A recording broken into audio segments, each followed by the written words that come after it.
Hello, everyone. This is John Brassard Jr., the Kitchen Table Historian, and welcome back to the show after a nearly 2-month hiatus.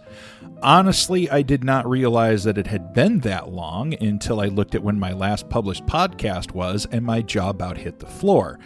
I never planned on it going that long, but I hope you guys are still out there, and I hope you're ready for a new story.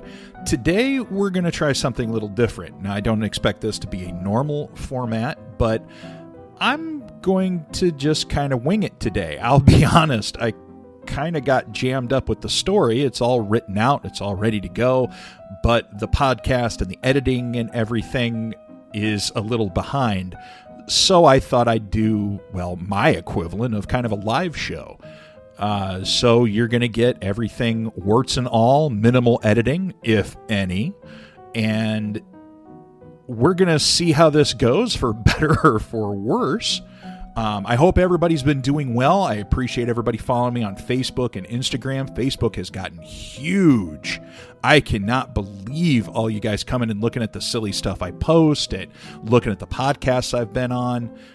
Everything else, I really, really appreciate it. I also want to shout out to all you guys for all of the likes and follows and reviews on Apple iTunes. They've been honest and they've been overwhelmingly positive, which I cannot tell you how much I appreciate. See, there we go. The first unedited bit right there. I know everybody says it. The subscriptions, the reviews, they really make us podcasters easier to see and allows us to get our great stories and our shows out there. And with you guys doing that for us, I can't thank you enough. In other news, it's been 2 months. What's everybody been up to? I had opportunity to do a little traveling. I'm in Iowa, as a lot of you know. If you're new to the show, hey, I'm from Iowa. I went out to the opposite end of the state, which is western Iowa and Council Bluffs, the Omaha area. I've been to southwest Iowa quite a few times, but I'd never been to Council Bluffs. Made some new friends down there. I got to do a podcast interview with them, which came as a very pleasant surprise. They're very, very nice down there, and we're very accommodating. So I'll be posting links to that so you can hear me babble some more about some historical stuff, which, hey, is always fun. Well, maybe not so much for you, but I love this because I get to listen to myself talk. You know, the funniest thing with this, and seeing as how I'm doing a live show, is that you're sitting in an office and you're talking to yourself, which is really kind of different. You get used to it, but it's a little self-conscious. And when I was growing up, they used to tell you, well, you're crazy if you sit and talk to yourself. Well, now people are paying me to do this, so I guess the joke's on them after all. I did get the opportunity to do an interview with Mr. Walt Blau from the Walt's Kitchen Table podcast. I know I posted the link. If you haven't checked that out, take some time. It was a great interview. We had a lot of fun. We talk about ghosts. We talk about murders. I mean, what else would I talk about, right? Anyway, the story today is from my own backyard, and it's always been one of my favorites. And I know it's going to start out a little dry. I know it seems that way, but just bear with me. It's got a great ending. It's always been one of my favorite stories because it starts in a place where you think is very mundane. And I know it's probably going to start out sounding like your high school history class. We'll get to a good place. It's not as gruesome as my normal tales, so I know some of you might be a little disappointed in that, but I still think it's a good one, and it's a fun story to tell, and I really enjoy it. So, with no further ado, let's go ahead and get this going. Courthouses are, without a doubt, iconic structures within our civilized societies. However, many people would probably be shocked to discover the lengths, both legal and illegal, that pioneers would go to in order to get one. To many people, courthouses represent justice. They promise us law and order, and we will be judged fairly and equally, and anyone who commits a crime will be punished to the full extent of the law. While that may or may not happen, the promise remains nonetheless. On a deeper level, courthouses are representative of bringing order out of chaos. It represents hundreds, perhaps thousands of years of tradition, of fair and just rules, putting the civil into civilization instead of allowing us to turn to the more base law of the jungle. Other places, like Clinton County, Iowa, were mostly interested in the cash. To be fair, they all wanted the truth and justice stuff too, but there was a much more practical motivation for these places wanting a courthouse. And they were far from the only ones who felt this way. You see, not all the pioneers who dared to break the sod of endless seas of grass in eastern Iowa were looking to start a nice little farm. There were several who came to start businesses and grow cities. These men and women wanted to push civilization further west with the expansion of the American frontier. Their skill set didn't always lend itself towards agricultural pursuits. In other words, they didn't play in dirt overly well. Instead, they supplied farmers, and everyone else for that matter, other essential services.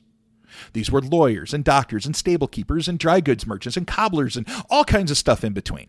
And make no mistake, farmers, as independent and self-sufficient as they might have been on their farms, they still needed a place where they could go and get the stuff they needed. Raw materials. Sometimes they needed seeds. Sometimes they needed bolts of fabric. They needed some of those basic building blocks so they could go to their farm and manufacture it themselves. So farmers would come into town once a week or so and resupply and do whatever else they needed to do. Then they'd go back to their farms and try to build it up into something to be proud of. Meanwhile, the people in the towns were trying to build their area into something to be proud of too. But instead of tilling the earth and making crops grow, they had to attract people who would plant themselves in the area and spend their money there. To do that, they needed something to attract them to their town. Well, unfortunately for them, there just wasn't much on the frontier most of the time. I mean, there's land and there's grass in Iowa, lots and lots of grass. But every frontier town in Iowa had that just about. No, a town needed something that would set them apart, something that would shine like a beacon in an inky black sky. You needed something to... Why would I go to your town? So, that's where courthouses came in. A county courthouse, just like today, was a place where people could come and take care of all their legal needs. Now, the first thing we all think of is a place where criminals are tried, and they were frequently. If you've listened to the podcast for any length of time, you know very well that frontier courthouses were used frequently for all kinds of nasty things. Or, well, of nasty crimes. Man, I make it sound like something it's not. Don't get the wrong impression, folks. Courthouses were wholesome places. They just tried bad people there. People from other states are out there. What kind of place is Iowa? What kind of sordid details happen in their courthouses? Who are these people? They seem so friendly. We all got you fooled. At any rate, so the big thing with courthouses is that any legal proceedings are held there, including, and perhaps most importantly, the purchase and sale of land. Successful farmers were always looking to expand their land holdings and grow bigger farms. New settlers were looking to purchase any available lands of their own. It was an important process, and it's all conducted right at the county courthouse. When a town was the home of the county courthouse, it gave everyone in the county a reason to come there. In pioneer days, travel could be a rough proposition. Weather could make going anywhere slow or even impossible. Roads, well, such as they were, would often become clogged with snow in the winter or turned into thick, unpassable mud during the rest of the year. But business still had to be conducted. So now a farmer or an out-of-towner looking to do business in the town where the courthouse was, called the county seat, would need a place to stay for at least one night. You've traveled all day through that mess. You're not going back home the same day. So you overnight. So that means the town needed an inn or hotel to accommodate this. The travelers' horses would need to be seen to as well, requiring a stable. As towns grew, they could acquire a more and more diverse selection of businesses, which in turn brought in more workers to town. Workers brought their families, and that meant a bigger populace. The bigger the populace, the more money they were spending in your city, the more money that was being carried around by people, the bigger and more prestigious your city could get. On a very basic level, this was the growth model that many frontier towns followed. Essentially, it was growing something from nothing and then turning that something into a destination city. In the very early days, Clinton County, Iowa, situated along the western edge of the Mississippi River, in eastern Iowa, if that's not confusing enough, just didn't have much to it. Early settlement in the region was heaviest along the Mississippi when the county was formed in 1840. The initial site chosen to be the center of government was the city of Comanche, a few miles back from the river. Because it had more people than the nearby town of Clinton, or the town directly to the north of that, Lyons, it was the default choice to serve as the center of regional government. Most of the initial development in Clinton County was within the area of the river, so it wasn't really a hardship to do business there. Over the next year, more and more people began to flood into the region. While Clinton and Lyons and Comanche grew, so did the number of farms spread out a little further to the west. Steadily, the population outside of the cities began to increase. These people needed the services the courthouse had to offer, but the further from the river they settled, the longer they had to travel back. By 1841, this began to become problematic for the fine citizens of Clinton County. Outside of population density, one of the key factors in selecting a county seat was its location. Because of all the traveling issues, many county seats were located towards the center of their host county, hopefully giving everyone a relatively equal distance to travel. In the winter of 1841, a group of county commissioners from three surrounding counties were chosen by the territorial legislature to find a new location for the county seat of Clinton County. Comanche, who had been designing their own courthouse building and getting ready to reap the boons of being a county seat, were more than a little upset at having been passed over. But their protests and complaints fell on deaf ears as the first county commissioners decided to move the county seat to a location that was, more or less, in the center of the county.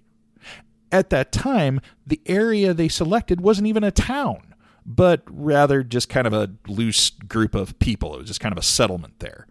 Regardless, the location was nearly ideal for what they wanted. Had good resources, plenty of room to grow, and that centralized location. I can't stress that enough. The county commissioners ordered that a new town be platted there. It was completed relatively quickly and was named Stephenson. It wasn't much, but it was a good start. By that summer, the first Clinton County Courthouse was built. It was a log structure, about 20 feet wide and a little over 30 feet long. Had 2 rooms and an attic. One room served as a courtroom, the other room a room for the jury, and in the early days, the members of the court would sleep in the attic, cook their food outside the building, and then eat in the courtroom. Later, the courtroom itself was moved to the attic space. Business offices for different county officials were also placed where they could find room in there. As expected, Stephenson began to grow. People moved there and started their businesses, also as everyone had projected. And while the courthouse was being broken in, the town even outgrew its name. The town had been named by one of these 3 county commissioners. Everybody was fine with it until they found out why he picked the name Stephenson. Now, it was the ultimate impress a girl move. They found out that Stephenson was the name of his love interest, his would-be girlfriend. He thought that he could impress her by naming the town after her. Now, everybody's got to admit that it was a pretty cool romantic move. I mean, if you're wanting your significant other to be impressed by you, name a whole town after them. Name a expected to grow rapidly town after them. That's going to raise a few eyebrows. Well, not everybody was totally cool with that, and they thought, you know what?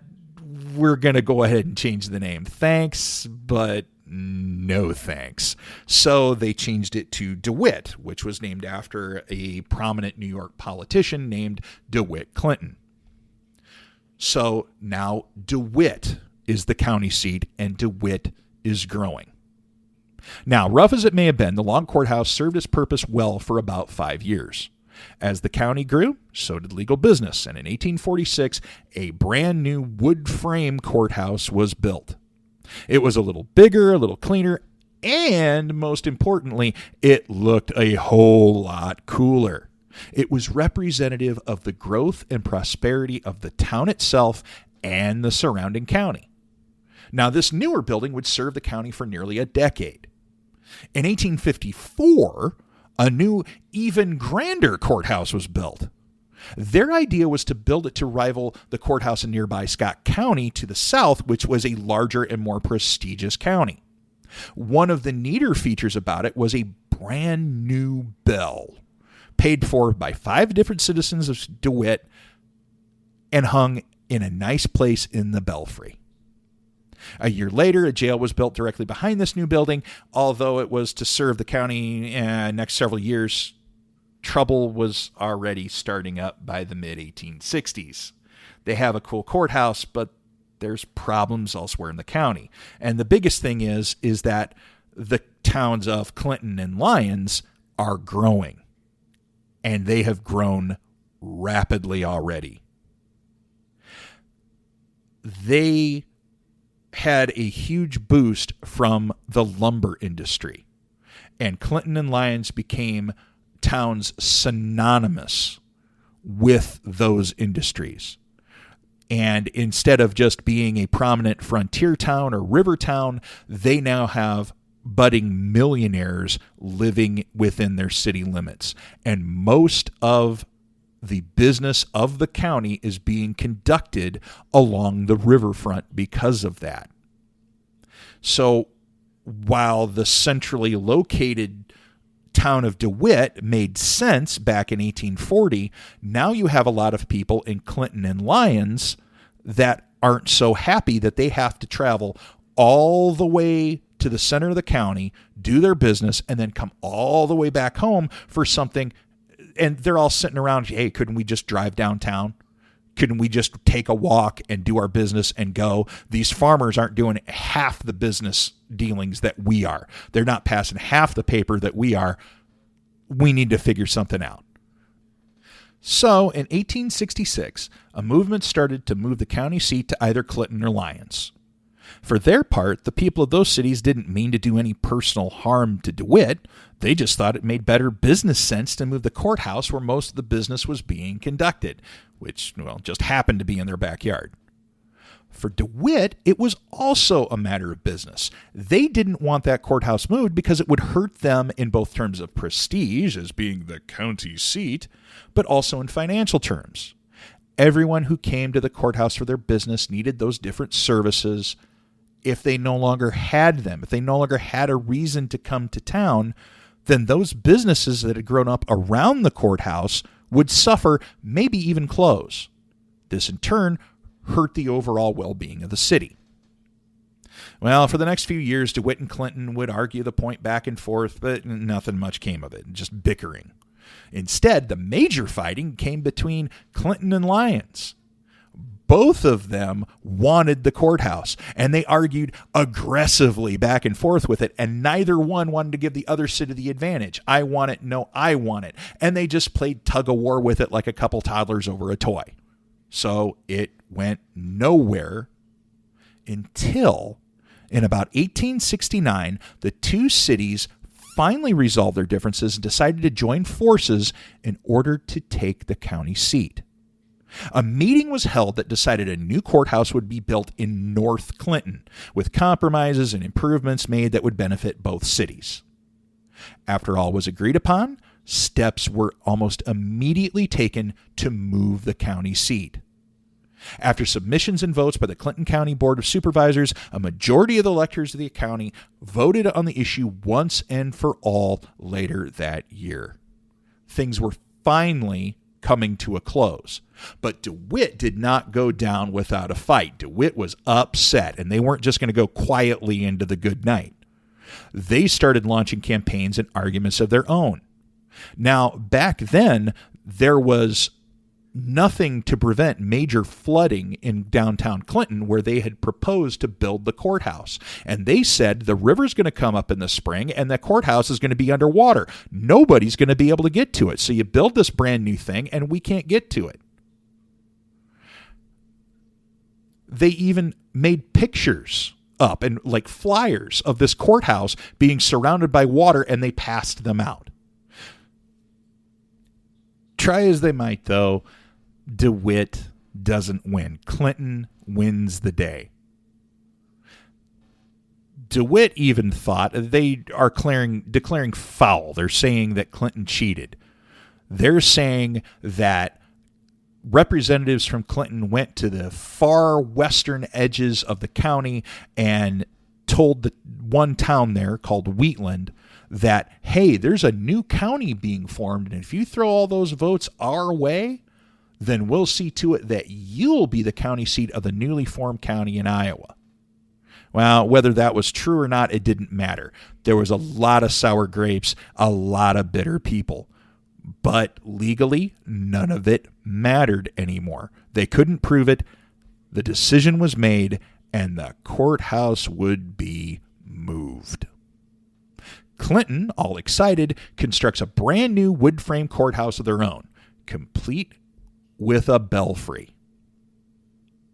The problem is that the courthouse bell, paid for by citizens of DeWitt, is still hanging in DeWitt. So Clinton, being vindictive and nasty on their own, which everyone is being at this point, they make a demand. They say that bell belongs with the courthouse. We don't care who bought it. It comes to our courthouse. Your bell is our bell. Just kind of as a final little snub, that little stab. Well, after the decision was made, a date was set for representatives from Clinton, a couple workers, to come down and take the bell out of the belfry. Well, at that time, the sheriff of Clinton County was a man named Robert Hagel. Hagel was sympathetic towards the DeWitt side of the argument. Well, when he heard about all this, he decided to let some of his friends in DeWitt know about when they were coming to take the bell. He was of the opinion, and so were his friends, that the citizens of DeWitt had bought and paid for that bell, not Clinton. For these men, for this group of people, it was the final straw. This was not going to happen. So, a group of men, not including Hagel, the day before the bell was to be collected, some of those friends took some tools and went to the belfry of the DeWitt courthouse really early in the morning. They took some old rags and they carefully wrapped up the bell clapper and any other moving parts of the bell. They oiled the bolts and other parts. Make everything nice and smooth and quiet. Satisfied that the bell wouldn't make any sound, they came down again and went back home. Later that same night, they gathered again at about midnight. They had a couple drinks because, why not? And then they crept back up to the courthouse. As quietly as they could, they sawed a hole in the ceiling of the main courtroom about 4 feet by 4 feet. Then they set up a block and tackle. They took their tools, undid the bolts that held the old bell in place, and silently lowered it down from the belfry Carefully, they carried the bell downstairs and then out of the building and into a waiting delivery wagon. The wagon they had borrowed from a local business owner. He didn't know that he had lent it to them, but they borrowed it nonetheless. So with the bell firmly in hand in the back of their borrowed wagon, the men drove through the night to an old cemetery where a body had recently been removed from its grave and buried at a new cemetery north of town. Because it had just been dug up, the dirt of the grave had been recently disturbed, so no visitors to the graveyard would see anything out of the ordinary and ask unwanted questions. Taking shovels, the conspirators set about digging out the grave once again. Once their task was complete and the grave was empty, they lowered the bell into the ground and refilled the grave. It looked exactly as it had before. They had moved the body. No one was any wiser to the location of the bell. They had no idea it was sitting in this grave. The men then swore each other to secrecy and promised that they wouldn't divulge the location of the bell until the town needed it once again. Clinton never did claim the old courthouse bell from DeWitt. They showed up, and there's a big hole in the courthouse roof, and the bell's gone. What happened? Stole it? Well, who stole it? Don't know. Huh. Okay. So they had to go buy their own bell. Now, the bell sits in that grave for years. Only a few people know where it's at. What happened to it, the location, is a gigantic mystery. Well, one day, they decide to build a Lutheran church on 5th Avenue and 10th Street in DeWitt. Well, it needs a bell. So the old conspirators, the ones that are still alive, they get together and they talk about it. It's like, yeah, we know where is a bell. You know, that'd probably be a really good place for it. And so they gather together. They go out late at night. They dig up the grave where the bell's at. They load it on a wagon. They bring it back in. They carry it up to the belfry in the newly built Lutheran church, and they put everything back into place. That Sunday morning, people are ringing the bell. And the people that remembered the old courthouse bell, they're like, we know exactly where that's at. Where is that coming from? It stayed a secret for years until finally, one of the conspirators, one of the last ones, was a very, very elderly man and was almost on his deathbed, and he finally confessed to the local newspaper, yeah, this is what we did. This is what happened. Well, unfortunately, he passed away before he was able to talk to the newspaper directly, but he was able to write all of that down in a lengthy letter confession that he gave to his daughter, who then gave it to the newspaper. And so now, after all of that fighting and whatever else, Clinton never claimed their prize, and DeWitt ended up getting the final word in their feud. Today, not a lot of people even remember that argument over the courthouse and the bell. The towns have changed drastically since those long ago days. The grand old courthouse in DeWitt is gone. And a majestic building built of red sandstone near downtown Clinton has served the courthouse for decades now. But the bell is still there. And every time it rings, it's a reminder of that long ago feud and how DeWitt got the last word in a long forgotten war over a county seat.